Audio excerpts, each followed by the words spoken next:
sizlar bilan tarbiyachilik ish hujjatlari va mana shu doskada ko'ringan hamma ma'lumotlarni bugun to'liq sizlarga yetkazib berishga harakat qilaman.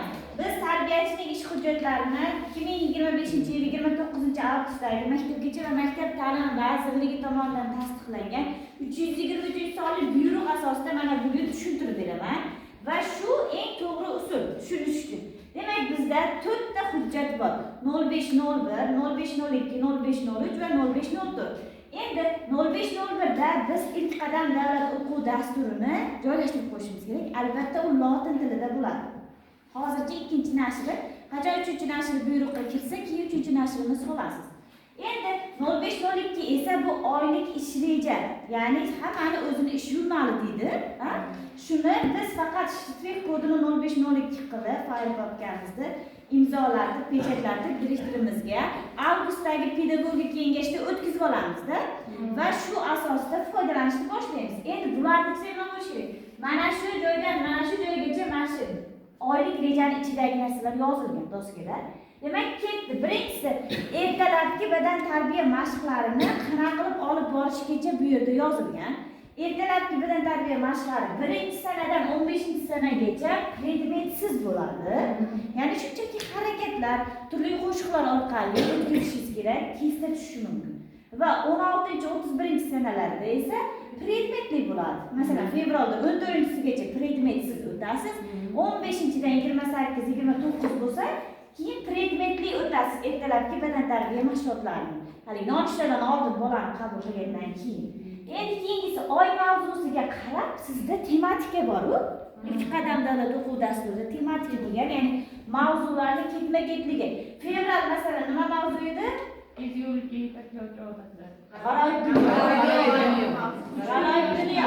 Mana, demak, oy mavzuyimiz g'aroyib dunyo, hafta mavzuyimizni yozamiz, keyin maqsadimiz qanasini qo'yib, 5 ta markazda qanaqa faoliyatlar olib borganligimizni tematikadagini bu yoqqa yozib qo'yamiz. Mana shu biz ish jurnalimizning ichidagi ma'lumotlar va endi bu yerda suhbatlar bor. Ertalabki davra suhbati takomillashtirilgan qadam davlat o'quv dasturining 2-nashrida berilgan. Dushanba kelajak soati, seshanba odob axloq qoidalari, chorshanba huquqiy savodxonlik, payshanba yo'l harakati qoidalari, juma madaniy ko'nikmalar. Demak, juma tozalik kuni ekanda. Tushundingizmi?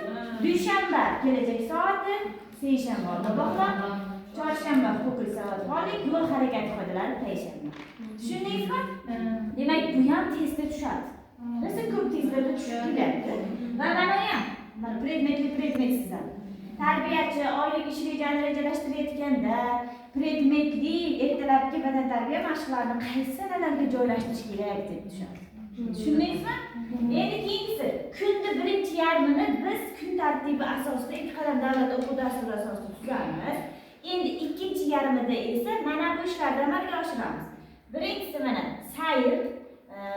Sayrni maqsadsiz amalga oshirsangiz bo'ladi. Bolani ixtiyoriga qarab, erkin o'yinlar, erkin faoliyatlar orqali rejalashtirish mumkin va yakka tartibda ishlash rejalari ham kunning ikkinchi yarmiga rejalashtiriladi.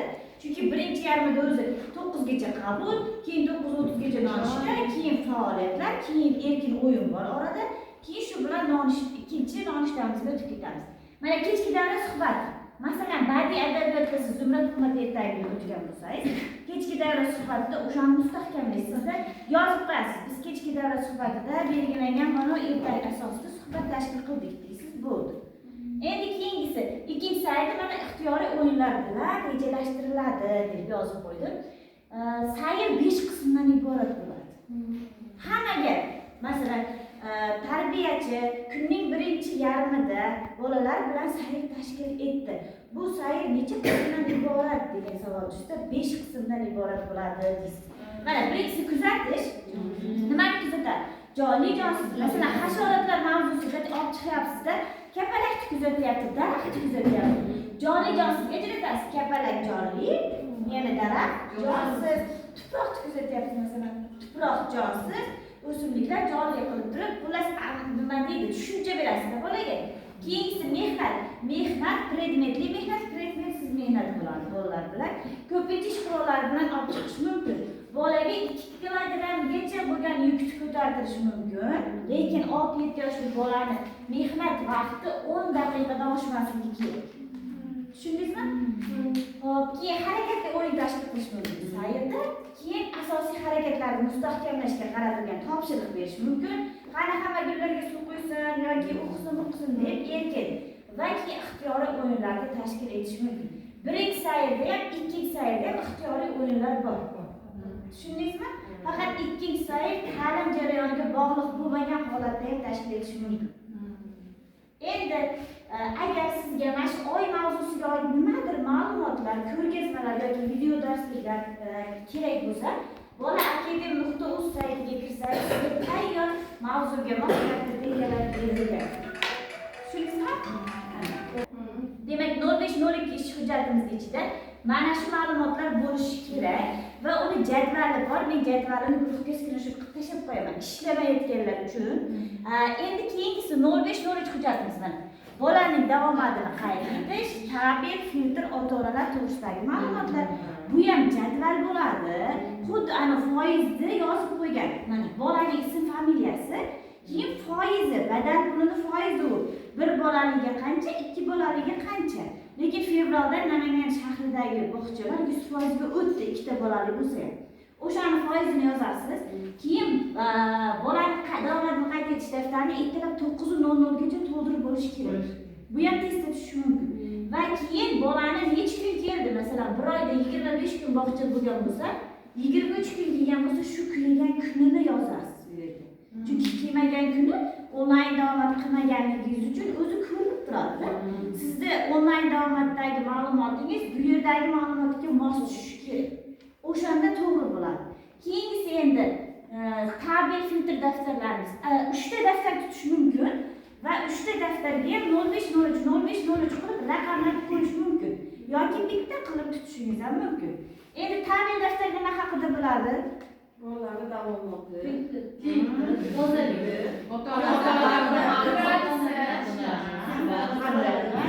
Ertalabki qabuldagi ma'lumotlar. Bolamiz tinmas chiqmayapti va sog'ligi joyidami? Shular haqidagi ma'lumotlarni kiritasiz. O'sha uchun ertalabki qabul deb qo'ydim, xolos mana bu yerga. Endi keyingisi filtr daftarimizda ham o'sha hamshira bilan birgalikda olib borgan ishlaringizni daftarga yozib olasiz. Bunda asosiy ma'lumot shu xolos. Buni to'ldirishni hamma o'rganib oladi erkin, mustaqil. Foiz chiqarish ham shart emas bunda. Endi oxirgisi eng muhim hujjat, har doim rivojlanish xaritasi bizga muammo keltirib chiqaradi. Rivojlanish xaritasi bir yilda 3 marotaba to'ldiriladi. Qaysi oylarda desa, sentyabr, dekabr va may oylarida to'ldiriladi. Va belgilash uchun qancha vaqt ajratiladi deb ko'pchilik savol beradi. 2 haftadan 1 oygacha. Testda ham men tuzib qo'ydim. 2 haftadan 1 oygacha, 15 kundan 1 oygacha deb ham tuzib qo'yganman. Uni ham belgilashingiz kerak va bunda xohlasangiz 2 haftada to'ldirib bo'lasiz, bir kunda 2 tadan bo'ladi. Xohlasangiz bittadan to'ldirasiz, shanba shanba chiqarib tashlab 1 oy. Tushundingizmi? Endi nima bizda mana bu harflar bor. Hamma biladi bu harflarni. Mana kuzatilmaydi, ba'zida tez doimiy va mana shular asosida bizda bunaqa foiz chiqariladi. Qarang, men aytayotganimda 6-7 yoshdagi bolalarni dastlabki va oraliq kuzatuvlari belgilanadi, yakuniy kuzatuv belgilanmaydi dedim. Men testda ham shu darslarga belgilanmaydi deb qo'ydim. Sabab ularga maktabga tayyorlik xaritasi belgilanadi oxirida. Maktabga tayyorlik xaritasining ichida tayanch kompetensiyalar, qaysi tayanch kompetensiya? Shaxsiy, bilish, ijtimoiy va kommunikativ. Mana shu kompetensiyalarning talablarini belgilaydi tarbiyachi. Keyin rivojlanish sohalarini kompetensiyalari bor. Shuni belgilaydi. Men ilk qadamdagi sariq olib jo'natib qo'ydim kanalga. Demak, mana shularni belgilaydi. O'shaning uchun maktabga tayyorlik xaritasi belgilanadi 6-7 yoshning oxirida, mayda. Tushundingizmi? Endi mana foiz chiqarish hozir o'rgatib qo'yaman, do'stlarimdan qo'l bo'lib qoladi 3 minggacha. Bitta bolani sifatlamasini yozdim. Jabbar va Nodira jismoniy rivojlanish va sog'lom turmush tarzining shakllanish yirik sohasida nechta kichik soha bor? 4 ta. Mana qarang. Jismoniy rivojlanish sog'lom turmush tarzi shakllanishda 4 ta kichik soha bor. Va har bir kichik sohada indikatorlar bor. Birinchi indikatorimiz 9 ta, ikkinchisi 5 ta, uchinchisini 6 ta, undan keyingisini 6 ta. Ya'ni umumiy nechta bo'ldi? 26 ta bo'ldi. Mana jismoniy rivojlanishlik sohasida 4 ta kichik soha va umumiy 26 ta soha bor ekan. Va uni men 100% deb oldim, ko'rasiz? 100% 26 ta. Endi men o'quvchim Jabbar va Nodirada doimiy belgilandi. Qachon? Katta guruhdan tayyorlov guruhiga o'tayotganda may oyida. May oyida belgilayapman men buni foizini chiqarib yozyapman. May oyida Nodirada 22 ta indikator 100% doimiy bajarildi deyapman va foizini chiqaryapman. Foizini qanaqa chiqaramiz? Hamma kalkulyatorni olib tursin endi. 100% 26 bo'lsa 22x foiz bo'ladi.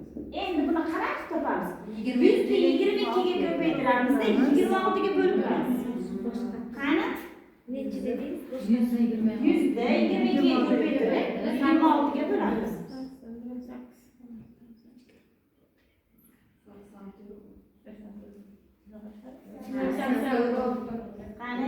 Foizdan 84%. Mana 100 ga ko'paytiramiz, 22 ga chiqqan sonni bo'lamiz 26 ga. 84 6% chiqdi. To'g'ri. Mana 84 6%. Mana endi 26 ta bo'lganda 100% bo'lardi. Tushundingizmi? Bu degani mana shu 1 yil davomida tarbiyachi katta guruh uchun berilgan 5 ta sohaning 26 ta indikatorlari, kichik sohalaridagi indikatorlarini 86 yu 84 6% ga bajardi. Bola. Tushundingizmi? Ayrim bola 94%, ayrim bola 96% bajarishi mumkin. Faqat bu 5 ta sohaga alohida hisoblab chiqasiz. Tushundingizmi? Har bir sohaniki alohida bo'ladi. Mana bir qilib qo'ydim o'shani.